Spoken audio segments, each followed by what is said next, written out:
साथियों, अम्बेडकरी पत्रकारीय परंपरा के तहत राष्ट्रहित में आप लोगों से कुछ ज़रूरी बात करना चाहता हूं। प्रधानमंत्री नरेंद्र मोदी ने राष्ट्र के नाम संदेश देते हुए कहा कि आज मध्य रात्रि यानी 8 नवंबर 2016 की रात्रि 12 बजे से वर्तमान में जारी 500 रुपये और 1000 रुपये के करेंसी नोट लीगल टेंडर नहीं रहेंगे, यानी ये मुद्राएं अमान्य होंगी। केंद्र सरकार की तरफ से दावा किया गया कि ये निर्णय पूरी तरह गोपनीय था और इस निर्णय की घोषणा से पूर्व इसके बारे में सिर्फ प्रधानमंत्री, वित्त मंत्री समेत भारतीय रिजर्व बैंक और वित्त मंत्रालय के कुछ ही अधिकारियों को मालूम था। वित्त मंत्री अरुण जेटली ने मीडिया को बताया कि 8 नवंबर को शाम 6 बजे आरबीआई का प्रस्ताव आया। शाम 7 बजे कैबिनेट की बैठक बुलाई गई, जिसमें मोदी ने मंत्रियों को ब्रीफ किया और रात 8 बजे प्रधानमंत्री मोदी ने राष्ट्र को संबोधित करते हुए घोषणा कर दी। पीएम मोदी ने राष्ट्र के नाम संदेश को मीडिया में लाइव बैंड के साथ प्रसारित करने को कहा था, जिसे देश के तमाम चैनलों ने लाइव बैंड के साथ ही प्रसारित किया। पीएम मोदी ने देश की जनता को बरगलाने के लिए ऐसा दिखावा किया कि मानो उन्होंने अचानक ही रात 8 बजे राष्ट्र को संबोधित किया। ये अचानक घोषणा वाला नाटक इसलिए किया गया ताकि देश की जनता को भरोसा हो जाए कि प्रधानमंत्री मोदी ने मामले को बेहद गोपनीय रखा है, लेकिन ऐसा हरगिज नहीं था।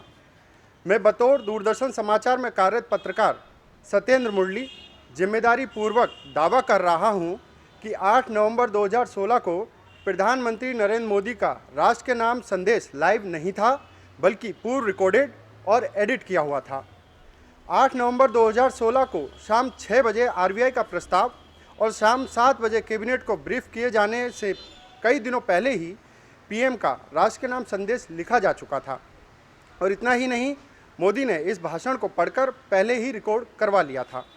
8 नवंबर 2016 को शाम 6 बजे आरबीआई से प्रस्ताव मंगवा लेने के बाद शाम 7 बजे मात्र दिखावे के लिए कैबिनेट की बैठक बुलाई गई, जिसे मोदी ने ब्रीफ किया। किसी मसले को ब्रीफ करना और उस पर गहन चर्चा करना, दोनों में स्पष्ट अंतर होता है। मोदी ने कैबिनेट बैठक में बिना किसी से चर्चा किए ही अपना एक तरफा निर्णय सुना दिया। ये वही निर्णय था जिसे पीएम मोदी पहले ही ले चुके थे और कैमरे में रिकॉर्ड भी करवा चुके थे। ऐसे में केंद्र सरकार द्वारा the government of India transaction of business rules 1961 एवं आरबीआई एक्ट 1934 की अनुपालना किस प्रकार की गई होगी? क्या इस मामले में राष्ट्रपति महोदय को सूचना दी गई? मोदी ने संविधान व नियम कानूनों को ताक पर रखकर देश की जनता को गुमराह किया है और अपना एक तरफा निर्णय थोपते हुए देश में आर्थिक आपातकाल जैसे हालात पैदा कर दिए हैं। इस निर्णय की बदौलत देश भर में बैंक कर्मियों, बच्चों, वृद्धों, महिलाओं समेत सैकड़ों लोगों की मौत हो चुकी है और सिलसिला है कि थमने का नाम ही नहीं ले रहा है। पूरे देश में बैंकों और एटीएम मशीनों के बाहर लंबी लंबी कतारें लगी हुई हैं। आज देश का आम आदमी, गरीब, मजदूर, किसान और मध्यम वर्ग के ताल्लुक़ रखने वाला व्यक्ति इन कतारों में लगा हुआ है।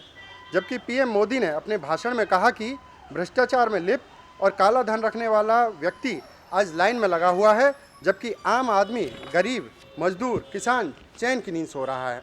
मोदी के इस वक्तव्य की चारों ओर जबरदस्त आलोचना भी हो रही है। आज देश भर में लोग प्रधानमंत्री नरेंद्र मोदी को कोसते हुए उन्हें हिटलर और तुगलक जैसी संज्ञा दे रहे हैं।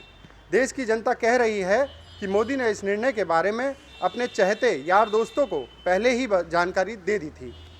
बसपा की राष्ट्रीय अध्यक्ष बहन मायावती एवं अन्य विपक्षी दलों के नेताओं ने भी राज्यसभा में इस बात को भलीभांति उजागर किया था। यहाँ तक कि कई बीजेपी नेताओं और समर्थकों ने भी पीएम मोदी पर देश के खिलाफ साजिश रचने का आरोप लगाया है, जिसके वीडियो क्लिप सोशल मीडिया और यूट्यूब पर वायरल हो चुके हैं। दिल्ली के मुख्यमंत्री अरविंद केजरीवाल ने दिल्ली विधानसभा में प्रधानमंत्री मोदी पर घूस लेने और नोटबंदी की सूचना अपने चहेते पूंजीपति यार दोस्तों को लीक किए जाने के गंभीर आरोप लगाए हैं, जिस पर बीजेपी और आरएसएस ने चुप्पी साध रखी है। इस सब के बीच विरोधाभासी बात तो यह भी है कि केंद्र सरकार और आरबीआई ने काले धन और भ्रष्टाचार को रोकने के लिए उच्च मूल्य वाले 500 रुपये और 1000 रुपये के नोटों को बंद करने का तर्क देते हुए 8 नवंबर को भारत के राजपत्र में कहा है कि भारतीय रिजर्व बैंक के केंद्रीय निदेशक बोर्ड ने सिफारिश की है कि 500 रुपये और 1000 रुपये के अंकित मूल्य के बैंक नोट वैध मुद्रा नहीं रहेंगे। यह देखा गया है कि उच्च मूल्य के बैंक नोटों का उपयोग गणना में न लिए गए धन के भंडारण के लिए किया जाता है, जैसा कि विधि प्रवर्तन अभिकरणों द्वारा नकदी की बड़ी वसूलियों से परिलक्षित है। ऐसा इन्होंने भारत सरकार के गैजेट में कहा है। लेकिन इसके ठीक 2 दिन बाद यानी 10 नवंबर को बाजार में 2000 रुपये का नोट आ गया और इसी के साथ केंद्र सरकार और आरबीआई द्वारा उच्च मूल्य के नोटों को बंद किए जाने के पीछे दिए गए उपरोक्त तर्क के साथ विरोधाभास पैदा हो गया है, क्योंकि केंद्र सरकार 500 रुपये और 1000 रुपये से भी अधिक उच्च मूल्य का नोट यानी 2000 रुपये का नोट लाई है। इतना ही नहीं, बाजार में 2000 रुपये के जाली नोटों के अलावा जम्मू कश्मीर में मारे गए आतंकवादियों से नए नोट भी बरामद किए जा चुके हैं। इस घटना ने केंद्र सरकार के दावों को धक्का पहुंचाने का काम किया है और अब मोदी सरकार कटघरे में खड़ी है। एक तथ्य यह भी है कि आरबीआई के पास 10,000 रुपये तक के नोट छापने की अनुमति है। पूर्व में इसके अंतर्गत 1000 रुपये से ऊपर सीधे 5000 रुपये और 10,000 रुपये का ही नोट छापा जा सकता था, लेकिन वर्तमान में 2000 रुपये के नोट की नई सीरीज गांधी की फ़ोटो के साथ छापी गई है। तो जाहिर है कि इसकी अनुमति से संबंधित एग्जीक्यूटिव ऑर्डर, नोटिफिकेशन आदि जारी किए गए होंगे, लेकिन आज तक जनता इन संबंधित एग्जीक्यूटिव ऑर्डर, नोटिफिकेशनों आदि को देखने में नाकाम रही है।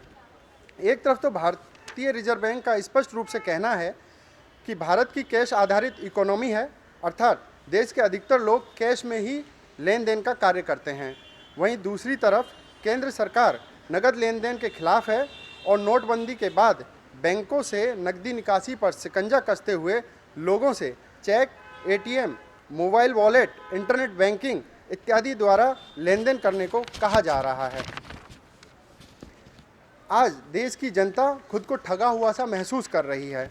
मेरा मानना है कि प्रधानमंत्री मोदी जी द्वारा लिए गए एक तरफा, पक्षपाती, विरोधाभासी और संदेहास्पद मकसद वाले इस तानाशाही निर्णय की वैधानिकता को माननीय न्यायालय के समक्ष कानूनन चुनौती दी जा सकती है। पीएमओ को चाहिए कि वह आरटीआई के सवालों का सीधा जवाब देकर आरटीआई एक्ट 2005 की अनुपालना करे। साथियों, इस आरटीआई के बारे में मैं कुछ विषय के बारे में आपके सामने कुछ तथ्य रखना चाहता हूं। मैंने आरटीआई के माध्यम से पीएमओ से पूछा था कि ये क्या रिकॉर्डिंग जो है या जो पीएम का संदेश है वो क्या लाइव गया था या इसकी रिकॉर्डिंग हुई थी। तो पीएमओ ने जो है इस आरटीआई का जवाब देने के बजाय टालमटोल करते हुए आर्थिक मामलों के विभाग और सूचना और प्रसारण मंत्रालय को भेज दिया है। ये सब कुछ मैंने इस विज्ञप्ति में, प्रेस रिलीज में लिख दिया है, आपको ये मिल जाएगी। और ये रिकॉर्डिंग पीएमओ में हुई थी, तो ऐसे में इसके बारे में जवाब देने का दायित्व पीएमओ का है, लेकिन पीएमओ जो है इससे कतरा रहा है। तो ये सारी बातें मैंने आपके सामने रखी है। धन्यवाद। ये तो पिछले कई महीने से छप रहे थे, 2 महीने से छप रहे थे, 6 महीने, कहीं 6 महीने कह दिया, कहीं तो ये भी कह दिया, कहीं तो पहले से छपते चले आ रहे थे। तो ये विरोधाभास जब नजर आया मुझे, तब मैंने ये आरटीआई लगाई। मुझे ये बताया जाए कि ये रिकॉर्डिंग कहाँ हुई, क्या 7 रेस कोर्स रोड पे रिकॉर्डिंग हुई? अगर हुई तो कितने समय की हुई?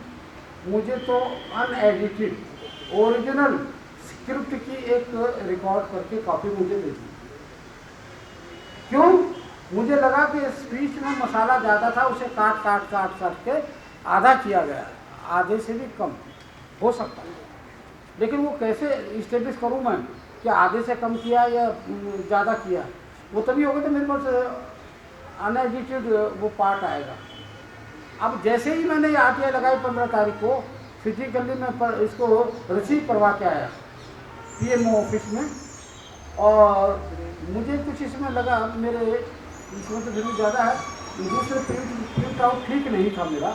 तो मैंने शाम को घर जाकर वापस 7 बजे 8 बजे के करीब मैंने उसकी करेक्टेड कॉपी दोबारा टाइप करके स्कैन करके सिग्नेचर के साथ, और मैंने दोबारा पीएमओ को भेजी। 16 तारीख को मुझे सुबह 11 बजे टेलीफोन आता, 10:30 बजे, कि क्या आपने ऑनलाइन आरटीआई फाइल करी? मैंने कहा यस। आप ही का नाम ये है? मैंने कहा यस। तो आपने रसीद क्यों नहीं लगाई? मैंने कहा रसीद का मैंने तो हार्ड कॉपी आपके CR में सेंटर डायरी में डिस्पैच कर दी, देकर आया हूँ, पर्सनली डिलीवर करके आया हूँ।